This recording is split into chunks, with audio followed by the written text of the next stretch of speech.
Okay, so the markets closed shortly ago. It's 4:07 p.m. right now, and I'm just making a very, very short video to give you an update about something that the real news should be talking about. In fact, what is the real news talking about? Let's go. Let's find out what these losers are talking about, because I know they're not real news. They're all fake, all of them. MSNBC, CNN, and especially Fox News and OEN. All of those people are fake. So the problem is, it now relies on me that I actually have to come up with how should I say, important. So let's see what they're talking about. Because let me show you how fake they are. Let's see what they're talking about. Okay, what's Neil Cavuto talking about? Let's see how fake the news is. Let's see. When they should be talking about this is what they're talking about. Let's see what they're talking about. Let's see. Pfizer they're talking about the vaccine. See, here's the thing about coronavirus. Coronavirus has pretty much eaten up all of the airtime on the media. So basically, nothing else gets through. Now, when I say nothing else gets through, I mean, yeah, I don't even like her face, man. You remember when Trump said that woman from HP had a horse face? Yeah, that's what, anyway. But anyway, so bottom line is, it's important to talk about the important things because they're not going to do it.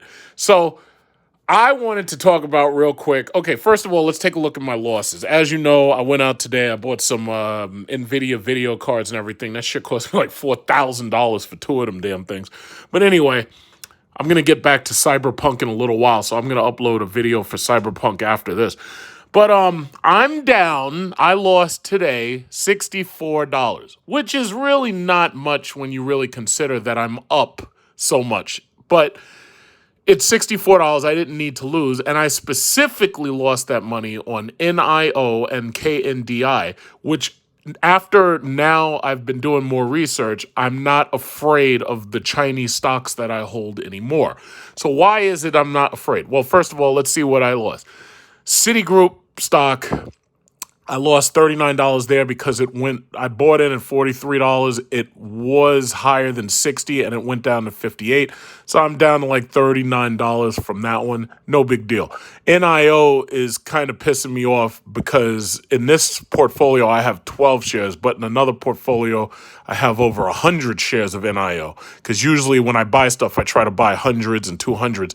But because this is just a test account and you're just watching this to see what I could do to flip $5,000, I didn't have enough money left at the end to buy more NIO. So this is just what I'm working with. But anyway, had 12 shares at $44, so I am down $39. Not a big loss, $40. Silica, I was thinking about selling out of Silica, but I said, you know what? I'm going to hold on to Silica. I'm down just $30 in Silica. But if you think about it, I bought in at $1.48. It's $6.60 right now. I have made a gain of $511, so my market value is $660. $30, that's nothing. It'll be back up. I'm not worried about it. ISBC, down $12. Ford, I'm down $10. TTI, I'm down $9. FCA, Chrysler, I'm down $10.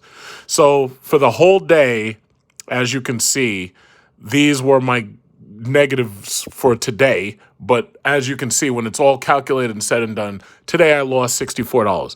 Not a big deal. Not really a big deal right there. And a couple of the other ones are smaller losses, like $1 here, $1 there. Now, when you look at how much I gained today, I flipped this around. I gained on CTIC because remember I kept telling y'all to get CTIC and I told y'all to buy it. I told y'all to get CTIC when CTIC was 90 cents. So as you see right here, I bought it at 84 cents. It's $3.48. I made $526 on that one trade. S&M and Silica I bought at the same time. As you can see right here, get out of my way. As you can see, I gained $476. KNDI was actually up today, which is what we're going to be talking about. God, get damn it. KNDI was $6.87. It was up way more, but I had 200 shares right here. I have more shares in my other portfolio, but I have 200 shares of this right here. $6.87 I bought in. I made a gain of $318, so that means its market value is $16.92. BLOZF, I bought in originally at 15 cents. I told y'all about it. I bought more of it at 25 cents, and in this portfolio, I bought it in at 25 cents, well, 254. 1.42. So right now I'm up $457. Green Grow. Green Grow is a marijuana stock. As you know, President Kamala Harris is going to kick that moron Trump out, especially, first of all, after Monday, after that electoral college vote is certified and ratified. All of Trump's horses and all of Trump's men won't be able to make America great again. So $44 I'm up right there. Market value is 89, but I'm not worried. I have 10,000 shares of that. And I will tell you this. Normally, I said I wasn't going to buy any more shares of anything right now. However, this morning, I actually did buy more shares in Indo. Indo is another one of those marijuana. It's a common stock option chain, right? As you can see, OTC, BBN, Indo. I bought 9,700 shares this morning, making this 10,000 because originally it was lower in the number I had. So I say, okay, let me round it out to 10,000. So I bought 10,000 shares. And right now I'm down for that one, $14. But once again, I'm not worried about these things in the short term. I'm the type of person who, if I watch myself lose $2,000 or $3,000, I'm not worried about it. But as you can see, I'm only down $71. Now, the high of this portfolio has been $12,000, but all of that is up from $5,000. So right now, $11,669 minus $5,000. I'm up more than $5,000. So I've doubled my money in this one portfolio in a short period of time. But that's not what I wanted to talk about. What I wanted to talk about is something we should be paying attention to because these bastards are not talking about it. And because they're not talking about it, you wouldn't notice it. It's the Holding Foreign Companies Accountable Act. This thing right now, because on congress.gov, they show you when a law is about to be passed, they show you now it's getting signed by the president or it's being presented to him and then it becomes a law. Here's the thing. You haven't heard the news talking about this at all.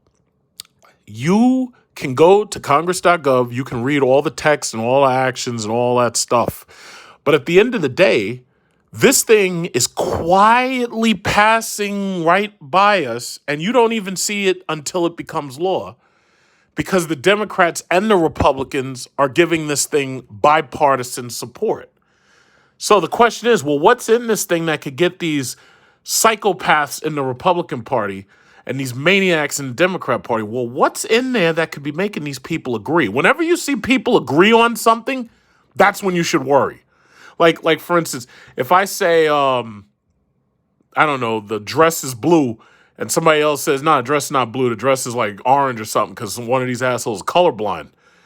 You know, when people are disagreeing, that actually lets you know that, things are on the up and up. Because when people are agreeing, especially these nut jobs, and everybody's busy fighting back and forth about 17 states trying to sue their way out of the union and this, that, and other, that's when you should worry. When everybody agrees, that's when you should be worried. That's when you should worry. So what is the Holding Foreign Companies Accountable Act?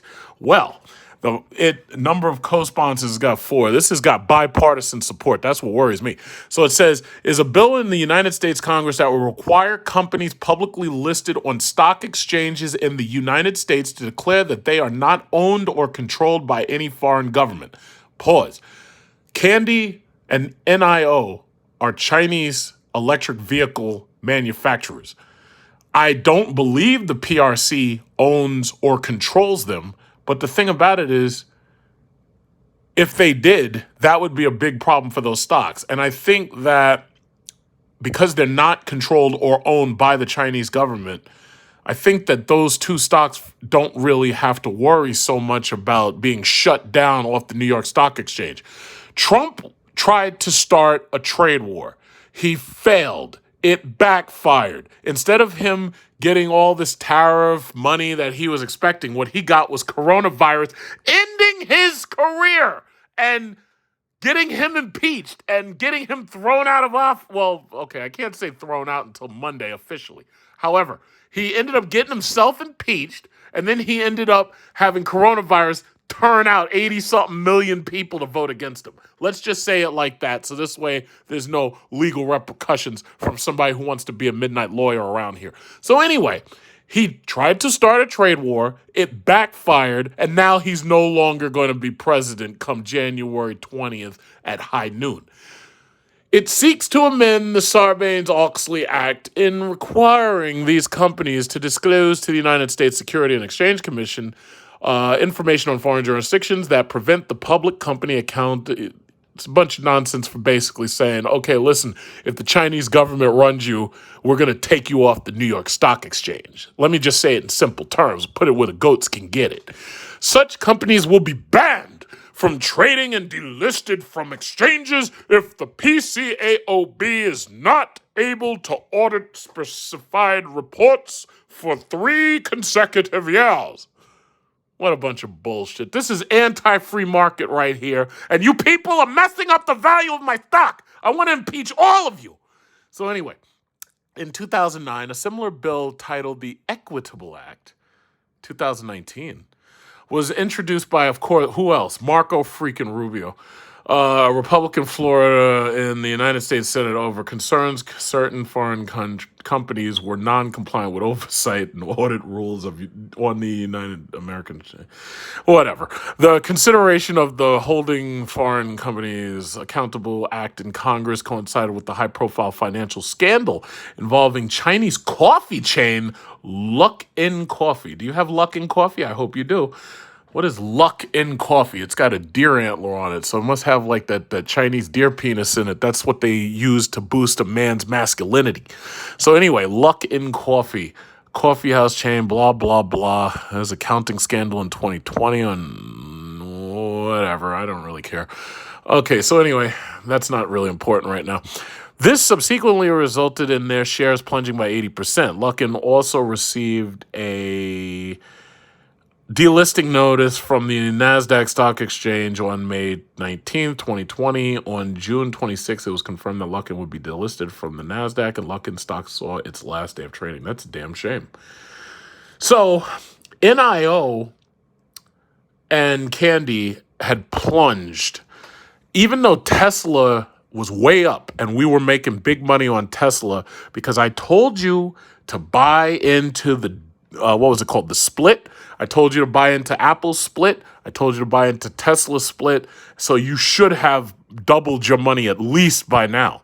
But ultimately, NIO and Candy, even though I told you to buy into those and they're still up from where I told you to buy into them, the simple fact was because of this bullshit that they're running in Congress, these things started to dip. Now, at first, it looks like these things aren't correlated, but yes, they are, because what you ultimately have is 2 Chinese electric vehicle companies being attacked by Trump's continuing trade war nonsense until we get him out of there on January 20th at high noon. So it's sad that we have so many of these bills and stuff just passing right underneath our noses. It's like even Coney Barrett. Do you remember seeing her being sworn in? I don't remember seeing her being sworn in. You know why? Because they did it while we were all asleep. They waited till the dead of night to pass this shit right under your nose. And you don't even notice it because they're so slick. They're so slick. They just pass this stuff. Nobody's talking about it. Fox ain't talking about it. MSNBC ain't talking about it. CNN ain't talking about it. OAN ain't talking about it. Trump ain't talking about it. But I'm talking about it.